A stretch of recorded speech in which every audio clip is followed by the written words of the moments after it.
Hi everyone, and welcome to Dennis Deep Cuts, the 39th installment of this YouTube series where I talk about music and art and culture and maybe some politics. Thank you for being on this ride with me. It's coming up on a year, which is insane. Today, we're going to talk about the Clash. Let's see what happens.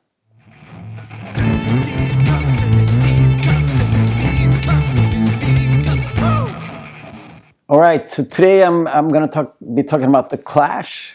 I'm going to rank their albums from best to worst, or actually from worst to best. It gets a bit more exciting, and then you can sort of try to guess which one's the best one. It might not be the one you think it is because of me. I mean, I try to surprise myself a little bit and maybe surprise you as well. There are a few bands that has been as important to me as the Clash. They're not one of the first punk and hardcore bands that I discovered. When I got into punk and hardcore, it's mostly American hardcore, and I wanted music to be fast and violent. But once I discovered the Clash, they were groundbreaking in so many ways, and they were so important to me to inform me of the idea that anything is possible, and also sort of an idea about how to present your politics in a way that's very, very exciting. And I love that about Clash. You know, when they came out as one of the big punk bands from the UK in the 70s, you have, of course, the Sex Pistols, which were the band, but the Sex Pistols were more, antagonistic and chaos for the sake of being chaotic. And then you have a band like The Damned that was more just about, they're kind of goofy and funny, and they're just punk in the way there's like nihilistic approach to it, but like in a fun way. And then you have the Clash that was like political and really took a stand on things and talked about these issues that at the time they felt were super important. So they really informed me on that, and also the fact that they were banned from 1976 until 1985. That's 9 years, and they put out 6 records, and the way their music expanded from the first 7-inch until the last album, it's pretty extraordinary. And there are a few bands that have done that journey in that way, and that's what makes them so exciting and so interesting. So I'm going to try to figure that out. We'll see what happens next week. I'm going to tour with INVSN it starts on Tuesday in Oslo. So I'll post the tour dates below. Come out and say hi. And if you know of any good record stores in these cities that I'm playing, let me know, because I want to buy some records and I want to find some new music for the album of the year list that's coming up in a couple months. But yeah, let's dig into Clash. Let's see what happens. All right, the Clash have 6 full-length records out. A couple of live records. I'm not gonna talk about those. I'll talk about their 6 studio albums. And on 6th place, it couldn't really have been anything but Cut the Crap from 1985, the final Clash record. Following the success of Combat Rock, I think Joe Strummer felt that they were kind of selling out the punk roots, and he wanted to change that. So they brought back their first manager, Bernie Rhodes, as the manager, and Bernie Rhodes was one of those situationist, Malcolm McLaren type of managers. And then they kicked Mick Jones out of the band. Mick Jones was, of course, together with Joe Strummer, the main songwriter. And Topper Headon exited the band after Combat Rock due to a pretty massive heroin addiction. So there's this idea about reinventing yourself and sort of going back to the roots, and they're going to do this punk record, Cut the Crap, and it's a wildly weird record because underneath all the drum machines and percussions and synthesizers and just general nonsense, there are songs, but it's hard to discern the songs because there's so much going on. Bernie Rhodes just wanted to create something different, and he was not that interested in reliving the past glories. He just wanted to create something new and different. And when this record got released, people hated it so much, the Clash broke up, and for years, the Clash tried to retcon, and this wasn't a part of their discography for a long time. Like, they put out like greatest hits record and stuff like that, and this record was not included at all, which is quite interesting. And it also makes me, the person that I am, I want to dig into this record and be like, what happened? What went wrong? And is it really that bad? And I think I'm going to do that. Not today, but I might do an episode where I just talk about Cut the Crap and sort of like try to figure out what went wrong and is it really that bad? There's a couple of songs, because that's the interesting thing too, that it's like back to basics punk rock, but there's very few punk rock tracks on this record. You got a song like Dirty Punks, and there's a couple of other ones that kind of borders on punk rock, but it's not very punk rock. You have This Is England, which is actually a great song if you can sort of dig through all the weird production nonsense. But yeah, maybe let's make an episode on Cut the Crap one of these days. But it is by far the worst Clash record. But is it really that bad? Stick around and you'll find out.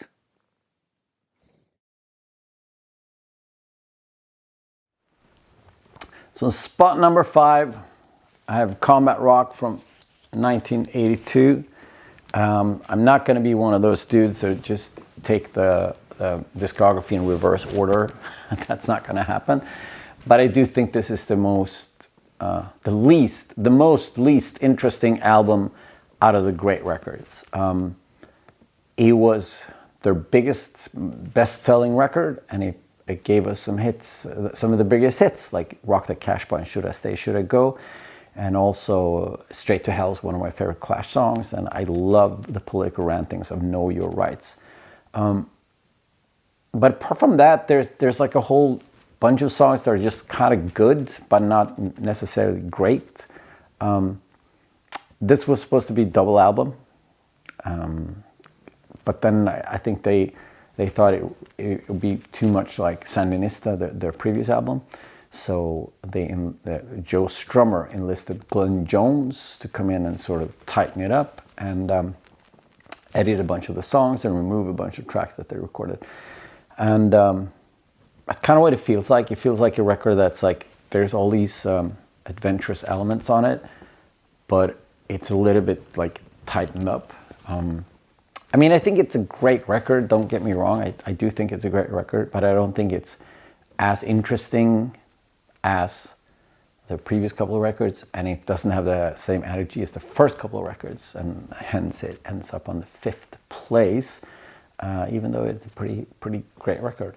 And once again, highly personal opinion about the Clash. I'm sure there are plenty of people out there that this is their favorite Clash record, but it's not mine. Even though I love it, it's a great record.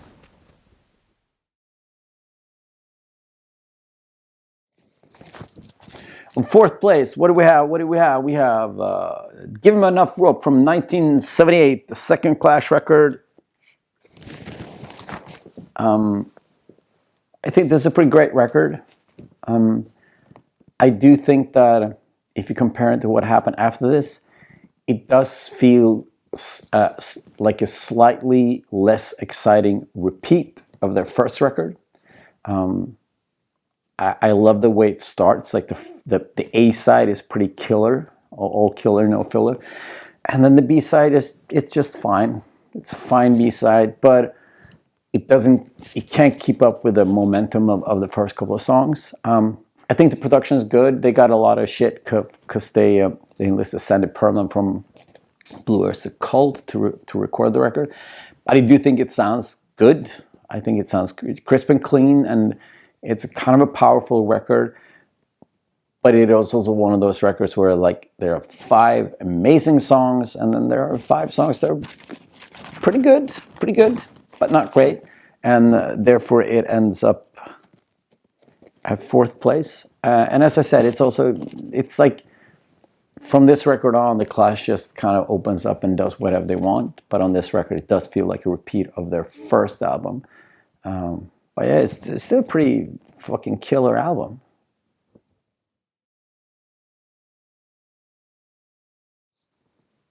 All right, on third place,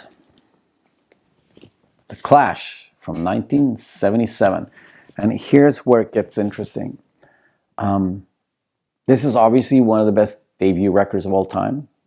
This is obviously one of the greatest 70s punk records of all time. And if Clash would have only released this record, we were talking about it like, oh, that record, you know, almost the perfect punk rock album. But that's the thing, like Clash didn't only release this album. They went on to do things that are way more interesting and challenging and creative. So taking on the merit of just listening to these records and just having an open mind about what records do I enjoy the most, this is on number 3. It is, of course, a fantastic record. When it came out in 1977, it blew people's mind. It was so intense and so short, sharp, focused, political. I do think it suffers a little bit from the same phenomenon as Give 'Em Enough Rope. I think the A side is pretty spot on. And then the B side opens with Career Opportunities. And then you have Police and Thieves, which is a cover. And then you have a couple of songs that are fine. There's actually an American version of this record where they removed 4 songs off of this, the UK version, and replaced them with singles.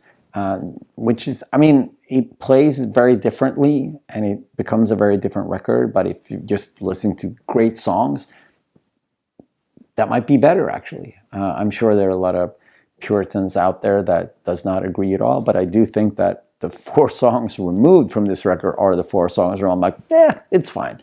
All that being said, I love this record. I think the artwork's iconic. I mean, it sounds fucking great, and the energy of it is phenomenal. And it's just a fantastic punk record. But then The Clash went on to do other stuff that's, in my opinion, more interesting and more exciting.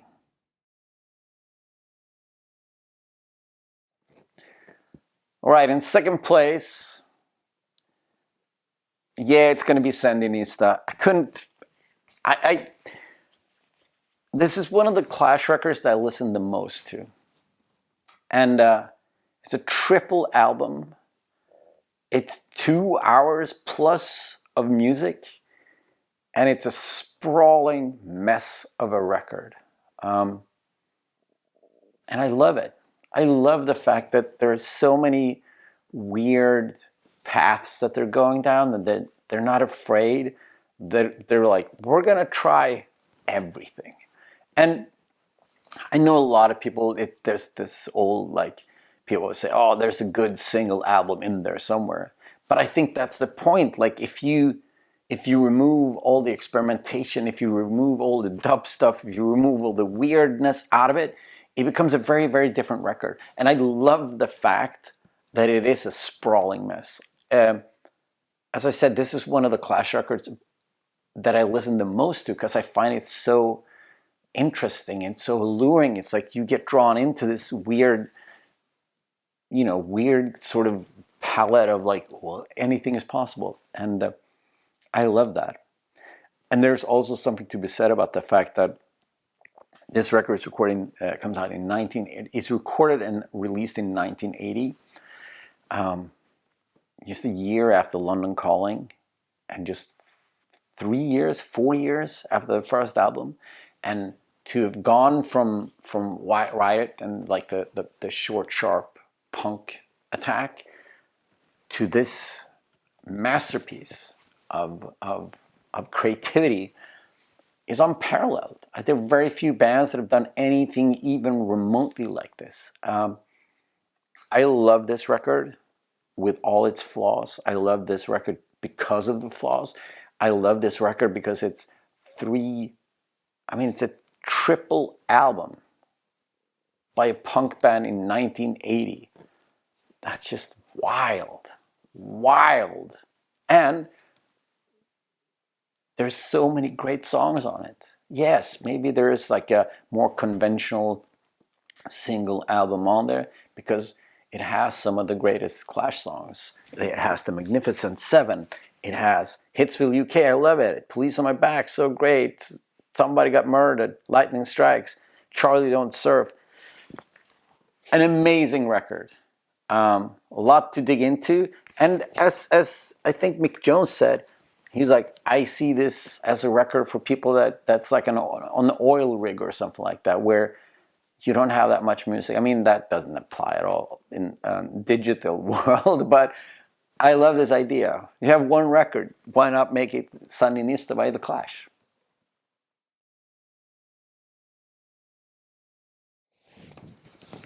So that, of course, brings us to number one, London Calling by The Clash. Wins by a thin margin over Sandinista.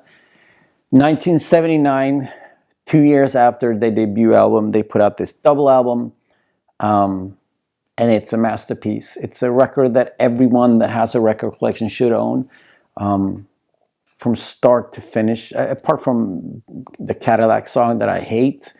From start to finish, just good songs. It's not, I mean, they try a little bit of everything on this record, but it's not at all as experimental as Sandinista, but it's a bit more focused and a bit more tight. And it's just, I mean, you know, there's been documentaries about this album. There's been books about this album. And it is one of the defining records, you know, of the past 50 years. And what can I say? I love The Clash. They're hugely important to me, and they still are. And it is always a bit trippy when you're sitting there thinking about the fact that this record is, 40 plus years old. That's pretty crazy. Because it doesn't sound like that when you listen to it. It still sounds kind of fresh and original and super cool. And there you have it. I'm not going to talk too much about London Calling. You know this record. And if you don't know this record, you need to go out and listen to it straight away and just dig in on it. And in general, I mean, I would recommend the first 5 Clash albums, and then I would recommend a really deep dive into Cut the Crap, because I think it's fascinating. But yeah, there you have it. The Clash. I talked about The Clash a little bit. Next week I'll be on tour. I will see if I have time to record another episode before I leave on tour. I hope so, but I also hope to see you out on the road. And until next time, stay well, my friends. Bye-bye.